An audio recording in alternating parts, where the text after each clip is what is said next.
And thank you all very much, and I'm sorry that we rushed you a little bit. I will now ask Nazan Ölçer, director of the Sabancı Museum, to introduce our keynote speaker, Refik Anadol, a media artist. He is a pioneer in the aesthetics of data and machine intelligence. Please welcome Nazan Ölçer. Very distinguished guest here in the auditorium in Istanbul, and very distinguished guests abroad online with us. Today I have the pleasure of introducing Refik Anadol, a media artist, director, designer, and pioneer in this field, working on the intersection of the physical and the digital by creating a bridge between architecture and media arts. Refik Anadol holds a Bachelor of Arts in Photography and Video and a Master of Fine Arts degree from the Istanbul Bilgi University. He then moved to the United States to attend the Design Media Arts program at the University of California in Los Angeles. He currently lives and works in Los Angeles, where he owns and operates Refik Anadol Studio and RAS Lab, the studio's research practice. He is also a lecturer for the UCLA Department of Design Media Arts.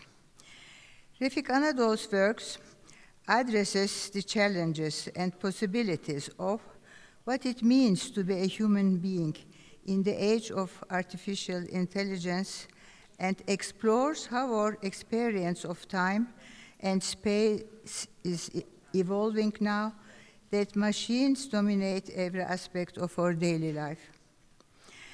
He invites his audiences to imagine alternative realities by redefining the functions of architectural elements, creating immersive environments that offer a dynamic new perspective of space.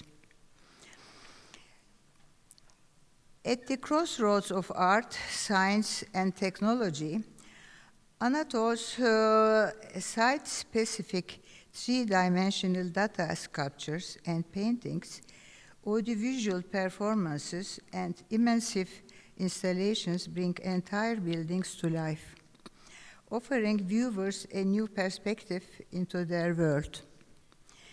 His work has been featured at iconic landmarks, museums, and festivals worldwide, including the Architectural Biennial in Venice, Art Tech House in New York, the Walt Disney Concert Hall, the Centre Pompidou, and Art Basel, the National Gallery of Victoria, and some more. He has also received several awards and prizes, such as the prestigious Lorenzo il Magnifico Lifetime Achievements Award for New Media Art, Microsoft Research Best Vision Award, and Google's Artist and Machine Intelligence Artist Residency Award, to name only a few. In Turkey, we have come to know him through his works in the Istanbul Biennial and at the Central Istanbul Contemporary Art Center, Anamet, Salt Galata, and of course, the Plemneli Gallery with Melted Memories, which shocked the world in Turkey in 2018, and most recently with his Machine Memories space earlier this year. The first to use artificial intelligence in immersive public artwork and with unprecedented use of collective data, Anadol has partnered with teams as Microsoft, Google, Intel, IBM, GPL, NASA, MIT, Harvard, UCLA, Stanford University, and more to mention. He applied the latest science, research, and technologies to his works. I'm very proud to announce that Refik Anadol is with us today, this evening, and I greatly welcome him in this audience. Thank you so much.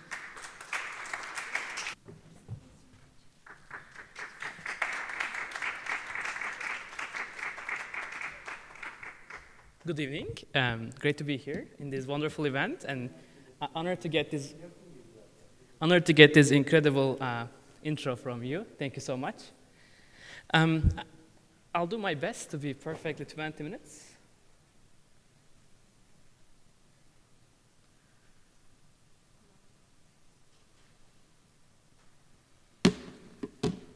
Okay. As a media artist, I've been thinking and working with data, which was the last incredible dialogue. But I think the journey that I've been inside that I would like to share in 20 minutes and some key points that maybe have a meaningful context with the event. I think William Gibson's is an incredible quote gave me a lot of inspiration, especially the world that we are right now inside. And I think clearly the technologies we have been improving over like centuries as humanity is not something new maybe to just imagine ramifications, but I want to today talk about not only just think about ramification context, but try to understand perhaps what else can we do with them. In a way it's more optimism, but not techno-utopian thinking, but truly inspiring or sparking some kind of an inspiration. As a media artist, the city itself inspired me a lot, where I born. And I think it was also the 8 years old experience watching Blade Runner as a child. Most likely, the dystopian movie didn't just approach me as a dystopian, but reflecting childish imagination. Most likely, the movie became a very utopian imagination. Because as we remember the movie, it's pretty dark, near future Los Angeles, right? For me, the transformation of buildings started 2008, almost 13 years ago, by augmenting architectural surfaces, especially starting from Istanbul and then later all over the world. And what was really exciting for me was going beyond physical space and try to create a new context by using light as a material and using custom software development to give a new kind of a dimension to a physical world. And I think the architecture clearly is beyond just, for me, like a glass, steel, or concrete. And over the years, this collaboration grew and creates a new experience, but it became like this loop after 3 years. What was transforming in my career was this project, again Istanbul, Augmented Structures in collaboration with Ölçer Rimboas, which was transforming the upper left, as you see, 3 days of sound memories of the street of Istiklal and into a 3-dimensional data sculpture. It was the very first time I was able to speculate the idea of using data as a substance, but just not in tangible pixels, but try to bring them to physical world. And over the years, what I'm calling it poetics of data became a practice. And I have specifically inspired by noise algorithm, fluid dynamics, optical flow, and many more, which was a really inspiring start as an artist in early years.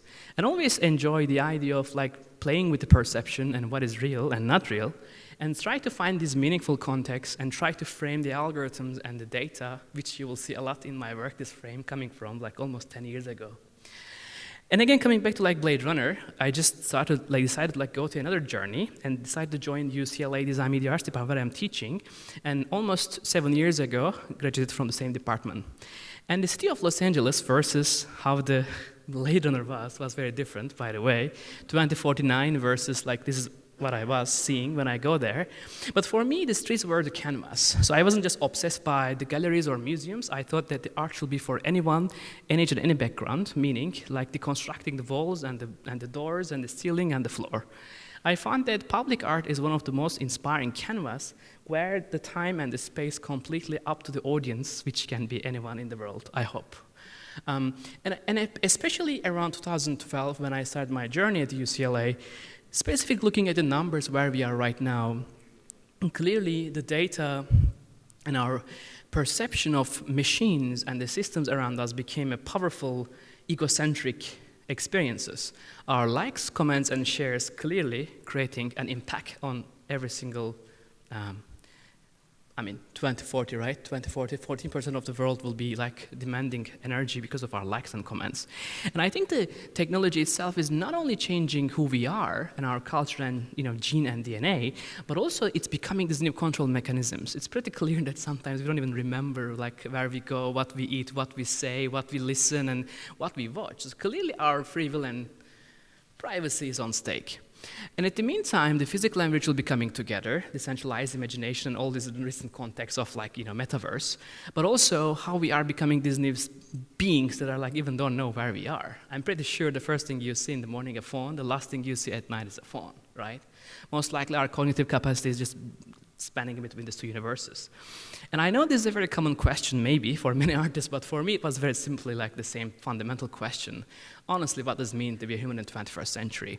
And this species, this creature, learns how to use Instagram like in 10 seconds, and then even like selects his or her friends, I don't know. It's pretty strong prediction that the machine's becoming a profound experiences in every single decision we are making. So I am not alone in this journey. What I'll be showing today to you, I'm on the shoulders of these giants. 14 people can speak 14 languages and represent 10 countries. Here is my team. We are operating in Los Angeles, California, and practicing as an art studio. And over the years, what was really inspiring to me was embedding media arts into architecture by using data as a substance. The first 5 years was very inspiring. But the second 5 years, like last 5 years, I guess, this 10-year journey, became pretty much connected with not only data, but also AI. But these projects truly let us explore wild, uncharted territories of data pigmentation or data dramatization, but also allow us to like reach many people around the world. And when I talk about data pigmentation, maybe quick example, wind data patterns, 2012, I was fortunate working with Casey Rias at UCLA, who is the inventor of programming language called processing, which is using JavaScript, and you can simply create your own experiences by any level of information in the world. I was fortunate to work with him and speculate data paintings. As far as I know, this is 2012, the first time the coin turned. So what we are watching is data becoming a pigment through this imagination by imagining a volume and the wind data, speed, pressure, and temperature becoming this pigmentation and carving the surface by the natural memory of life. And this became this like recurring iteration of data pigmentation and became a kind of a body of work. And what also was very inspiring in this journey, the data become, of course, any form, can take any like form and any material in this imagination pixel universe. But still, I was missing something else. While poetry in the nature and like how Monet inspires from the atmosphere and how he can like, depict the atmosphere in his own universe is not too different than letting a machine to become a collaborator, and that brush can, craft that imagination in this context. But what was, I think, also get inspiring is the simulation world. Then we look at like the patterns of the life through like, frequencies of high radar frequencies, of radar frequencies, and create many other simulations, which pretty much flip K-Dick simulation theory. And I think this obsession of like what a machine can create, or what's the distance between physical and the virtual, what kind of territories of imagination we have as humans versus machines, what are like the boundaries of that kind of cognitive imagination became a body of work. And recently, and the data around us, such as airport data and many other contexts of information that surrounds us, what we are watching is every single red point is an airport, and every blue is a flying machine or a plane or a flight conditions in 24 hours around the world. But much profound change in my practice became 2016. Google opened a program called Artist and Machine Intelligence. And as an artist, enjoyed science fiction and loving the idea of using AI as a collaborator. It was an incredible opportunity. And thanks to Vasif Kortun, who was running the SALT research, allowed me to use their data. And Google Arts and Machine Intelligence Group became a partner. And I was the first generation arts in residence at Google and learned how to use AI. And last 5 years is an exciting journey, I can say. What we are seeing is like an immersive environment where you can walk through And when you land in this space, which is an immersive environment, surrounds you with the information, basically an AI learns in front of you in a library where data is open to anyone. But this AI can learn 1.7 million documents less than a couple of minutes. And the same machine can learn, but can it dream? Can it hallucinate? And the good news, I guess, on the left side, that's how the librarians were putting the data together. On the right side, in 2 minutes, AI was putting together. There's a clear distinction between remembering and learning. And I think archive dreaming, one of the world's first example of using AI in a library, in an immersive environment, and interacting with that, became a body of work.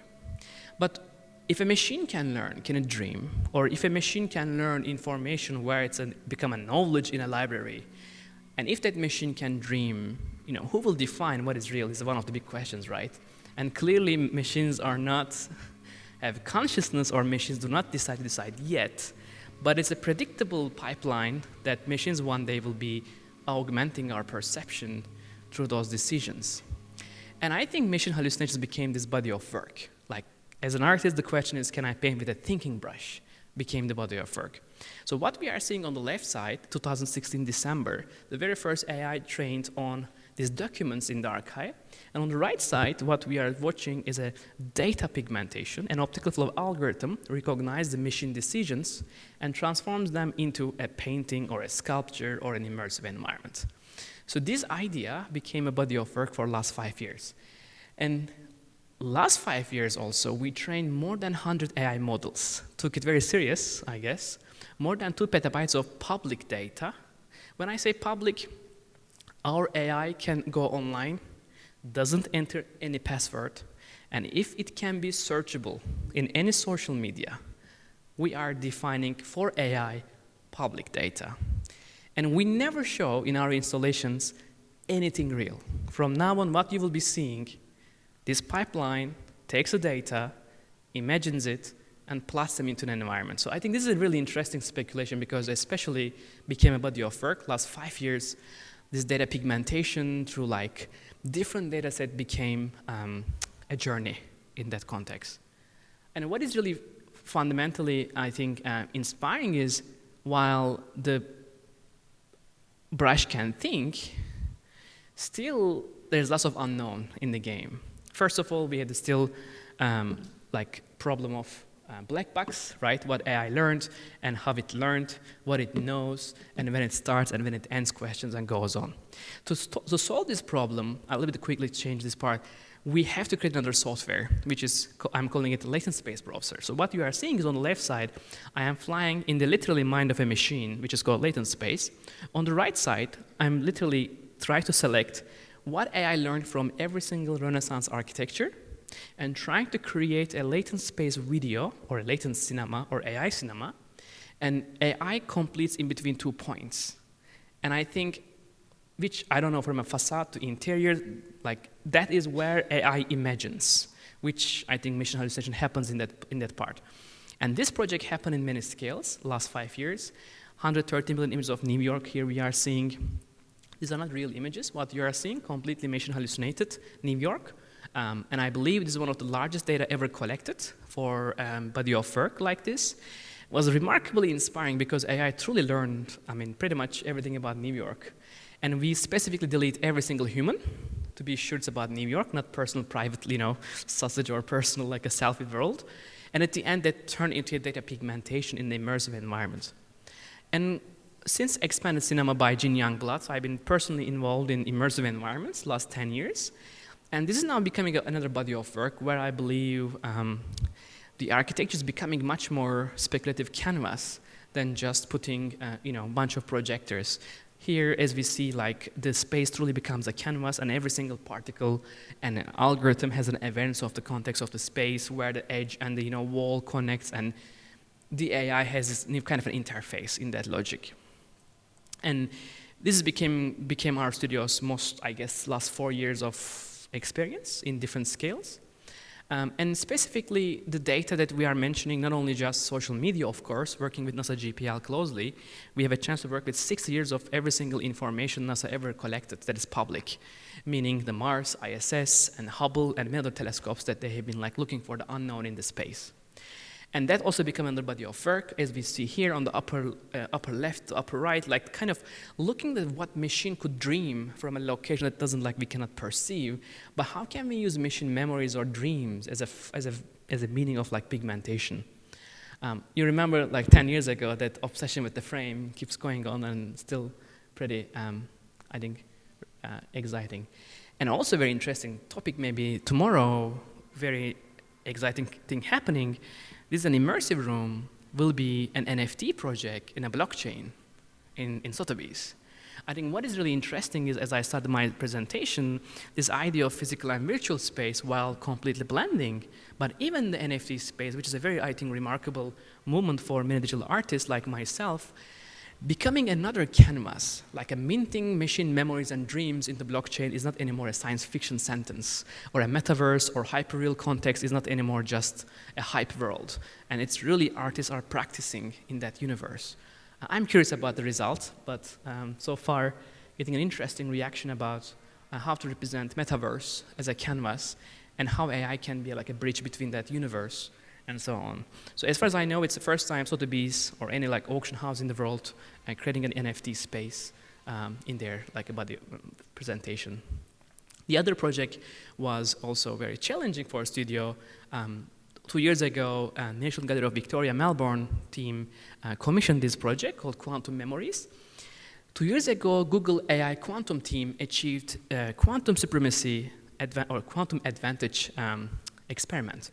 Technically, their 52-qubit quantum computer achieved something a classical computer cannot achieve in the same moment. Like in 2 minutes, they achieved this experiment, while classical computer may take maybe thousands of days or months.